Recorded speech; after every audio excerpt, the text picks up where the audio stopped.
You could take like Jug. I think you could take Jug with AA already on board. It's different. Do you feel like you not too much attention up top, so you don't have to worry too much about any sort of like a try gank or something onto your hero on the Magnus. In fact, Crit's actually up there helping him to try and secure the bounty room, but Snake actually still gets it. He might even beat him to the next one. If there's a skewer, he's just dead here because he can't TP away. And yeah, it looks like they will get a first blood most likely. So Nico accepts his fate. One more right click. Sumail securing the last hit there. Support's going for bounty runes and suddenly surrounded by a couple roamers. Yeah. Goodbye. I think he knew he was dead. He was just hoping he could maybe beat him to the bounty room, but well played there to block him off. So first blood heading their way. Easy stab for EG. Not done. They're immediately coming mid. Crit taking the haste rune up top. Don't even think he needed the haste rune necessarily. Will bring down Dendi. And that is the early game power of the Tusk. You get level 2, Orb of Venom, Snowball, Ice Shards. You've got a stun that initiates, you've got a pseudo fissure that blocks people, and it's so easy to find those early kills. And that's certainly one issue with the Navi draft as well. In terms of like that early power and pressure and everything, they don't really have that at all. It's kind of all on the Tiny. Maybe he can make some plays happen, get some combos going on someone, but Tinker and Void are going to need a little bit of time to warm up here. Not done.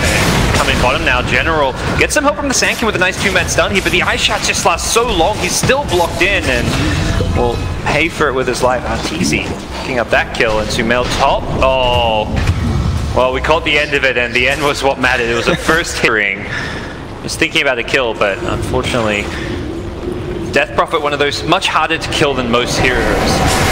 Sneaker showing up. They're going to get the cold feet into a Pyro Strike, but he's already got one Spirit Siphon out. Will he get another? It looks like he should be okay here with the Tusk coming in. Going to get the Snowball.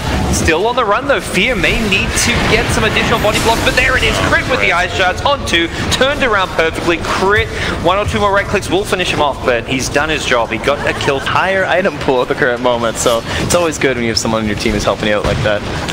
Misery will maybe play some greed later on with his custom Misery Midas, but got to get there first. Snowball back, very defensive, reactionary play. Could still be in some trouble as the Pyro Strike comes through. Arteezy trying to help him out with a healing ward. Is it going to be enough? No, Crit goes down there. Arteezy needs to be careful of being tossed into a Sanky who needs it. No! He gets the first hit. Crit, he was waiting for another Pyro Strike. He will still get the kill there, but that was a toss in. Playing more of the 5s, so... Yeah. AA, at least you can get a couple of nice opportunities to make some plays with the Ice Blast or something, but for the most part, you have to rely on Roger to set things up here. As General's one setting up bottom. Yeah, didn't get the Avalanche Stun as Arteezy. Got the Blade Fury off. Could be in trouble though, does not have a TP out because he TP'd back into this one. And with the Ice Vortex low, they set up a Pyro Strike toss. He dies for a second time here. Some perhaps classic Navi. So Sumail will be quite happy to rotate back up there, but actually it looks like it's Arteezy who's there, so maybe they're going to try and make some sort of a play with the Omni Slash. Yeah, given bottom lane to Misery, so trying to get that level 6 on Warlock, although he may quickly become a target for these rotations. Stanking, oh, his Pyro Strike not even needed, they get the kill without him. Need to siege towers, in a sense it just like creates fights in that way, and they've been doing a very nice job playing around it, and finally we're going to get this gank here with Arteezy. They're still just playing pretty chill. It could backfire before it even begins if they're not careful here. Sumail gets the healing ward help, but gets sniped again. This time the Chronosphere going to catch 2. Warlock not level 6, and unfortunately that could be the death of Juggernaut as well. He gets the Blade Fury out, trying to run. Crystallize needs some bashes. He has a bit of time walk out to get some of the damage off, and Nico gets credited the last hit for the kill. Dream. Being able to wipe out 2 guys like that, and oh, Crit? Okay, he'll be fine. Baiting hard. General guessed wrong with the Avalanche, and now may pay for this with his life. The toss over from Crit into a neutral camp is not okay. It will get him killed, but not, I believe, recognizing that eyes on the middle lane, looking to burst down Fear with the Sanking rotation. No epicenter available. The Pyro Strike into cold feet with an Ice Blast. That's perhaps the more important ultimate. The burst damage preventing any Spirit Siphon action. Lose Roger on the retreat, sticking down low. He gets a Pyro Strike out with the magic stick charges, and that should be enough to save his life. Still Crit. Ticking. No, he's dead. Okay, did go down. The Fatal Bonds, and of course against the Tinker, very helpful. Trying to keep that blind off you for as much as possible. And Fear setting up, you're kind of waiting for this, but it's too late. And, you know, it looked like they were baiting Sumail, but the bait was taken and munched up rather quickly.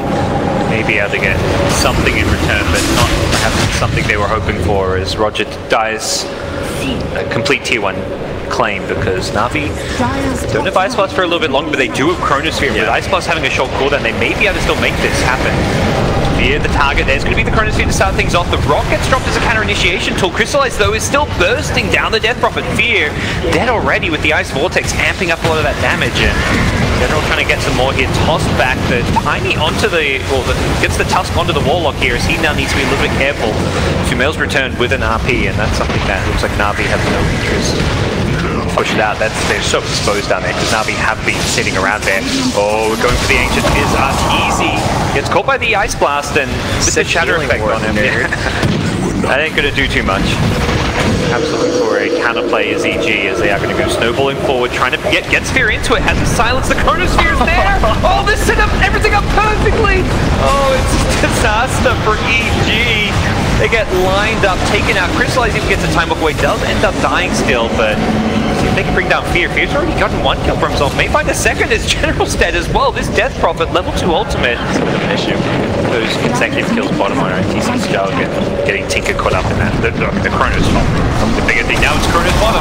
As they go on the Jug, he had the Blade Fury, so he doesn't actually get hit by the Ice Blast damage. They're still looking for the kill here. RP onto the Void. Can he get the time walk off? He won't get the chance with the Omni Slash finishing him off. EG turned this one. And they weren't able to complete the kill, so that was also while EG were taking that mid tower, so that was unsuccessful with the Exorcism, kind of like the first thing. Send a blink in mid. This time around, TC will not get the Blade Fury reactions off. That wasn't even with Ice Blast, he melted. Roger setting that one up. He's going to run to Crit now as well.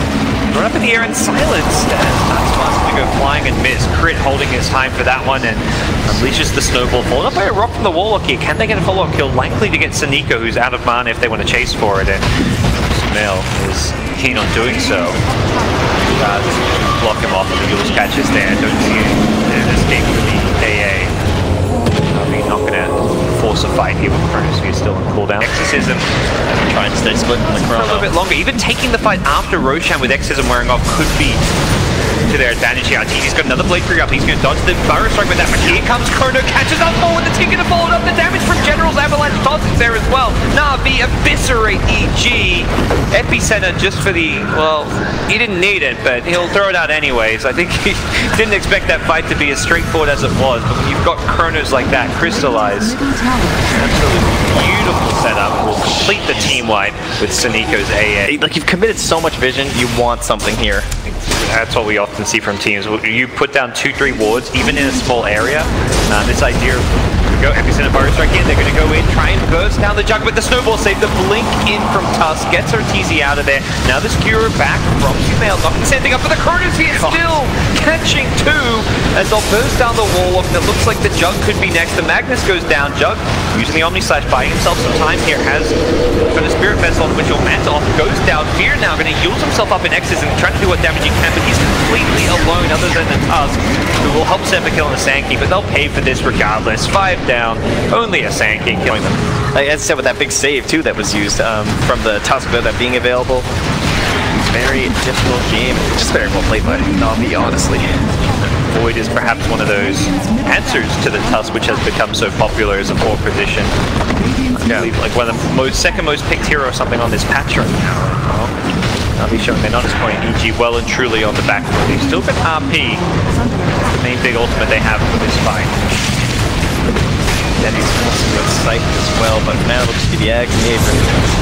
Crystallize, there's the RP on 2. Back catches only General. Crystallize going to actually go time walking in with the Aegis. He's not afraid of anything right now. May need to get this healing ward, but doesn't look like that's even the case. They bring down TC and Sumail through it as they fall back for the tier 3 tower. Can look to finish off this second lane of Raxx. At that point, EG will be well and truly in a desperate do or die position, possibly even GG territory.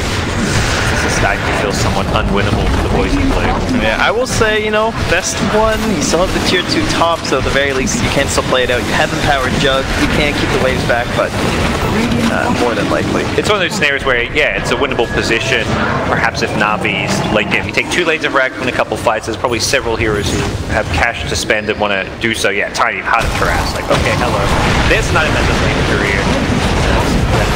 The Avalanche will not catch it onto the snowballing Tusk. Epicenter from Sanking, just being used for a support. Why the hell not? Chronosphere going in. Crystallize, please. And it catches 3 as Crystallize is just unstoppable.